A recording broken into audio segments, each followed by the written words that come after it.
वर्तमान मौसमी वातावरण हर दिन एक नया फरमान लेकर आता है। कभी अत्यधिक ठंड पड़ने लगती है तो कभी अचानक गर्मी में मौसम बदल जाता है। मौसम वैज्ञानिक ने जानकारी देते हुए बताया कि पश्चिमी विक्षोभन के कारण हवाओं की दिशा में परिवर्तन आया था, जिसके चलते ये देखने में आया कि उत्तर मध्य प्रदेश की तरफ ओले और हल्की बूंदाबांदी हुई।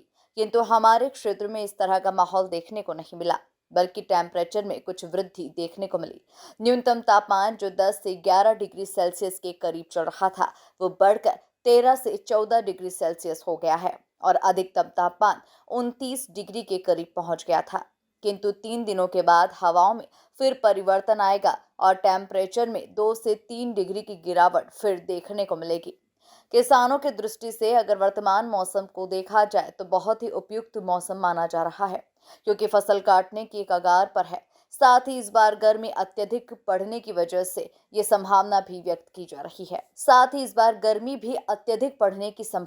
जताई जा रही है। अभी हमने देखा कि एक पश्चिमी विक्षोभ के कारण एक वेस्टर्न डिस्टर्बेंस हुआ था। उसकी वजह से हमारा जो उत्तरी मध्य प्रदेश है उस कुछ ज़िलों में वहाँ हमको ओले और बारिश देखने को मिली, लेकिन हमारे मालवा निमाड़ में उसका असर नहीं आया। पर जो हवाओं में नमी आई थी उसकी वजह से हमको शाम को और सुबह को ठंड देखने को मिली। उसकी वजह से जो अधिकतम और न्यूनतम तापक्रम थी उसमें शुरू में गिरावट देखने को मिली, लेकिन अभी हम देख रहे हैं कि पिछले 2 दिनों से फिर से जो अधिकतम तापक्रम है वो 28 और 29 डिग्री के पास पहुंच गया है और जो न्यूनतम तापक्रम है वो 12 और 13 डिग्री के आसपास पहुंच गया है। यदि हम आने वाले 2-3 दिन की बात करें तो 3 दिन तक ये जो अधिकतम और मैक्सिमम तापक्रम है उसमें फिर से बढ़ोतरी देखने को मिलेगी और जो 28-29 डिग्री तापक्रम है ये 30 के ऊपर जाने की संभावना और जो न्यूनतम तापक्रम है 13 और 14 डिग्री के आसपास रहने की संभावना। और ये देखते हैं तो 20 तारीख 21 तारीख के बाद में एक बार हवाओं की दिशा में फिर से परिवर्तन देखने को मिलेगा और जिसकी वजह से जो अधिकतम और न्यूनतम तापक्रम है उसमें 2 से 3 डिग्री की गिरावट एक बार फिर देखने को मिलेगी 20 तारीख के बाद में। यानी हम ये कह सकते हैं कि जो अधिकतम तापक्रम है वो फिर से घटकर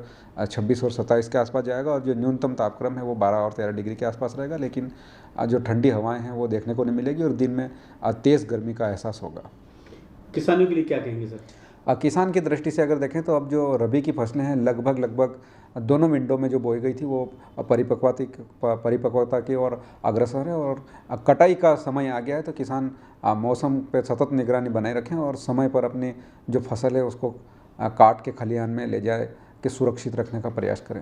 फरवरी के बाद मार्च का महीना कैसे रहने की संभावना है? अब फरवरी के बाद मार्च की महीने की बात करें तो मार्च में हमको जो अधिकतम तापक्रम है वो 32 और 33 डिग्री देखने को मिल सकता है और जो न्यूनतम तापक्रम है जो 16 और 17 डिग्री वो देखने को मिलेगा। और मार्च के बाद की अगर हम बात करें तो इस बार हो सकता जो फ्लक्चुएशन आ रहे हैं इसकी वजह से हो सकता है इस बार हमको गर्मी पिछली साल की तुलना में ज़्यादा देखने को मिल सकती है।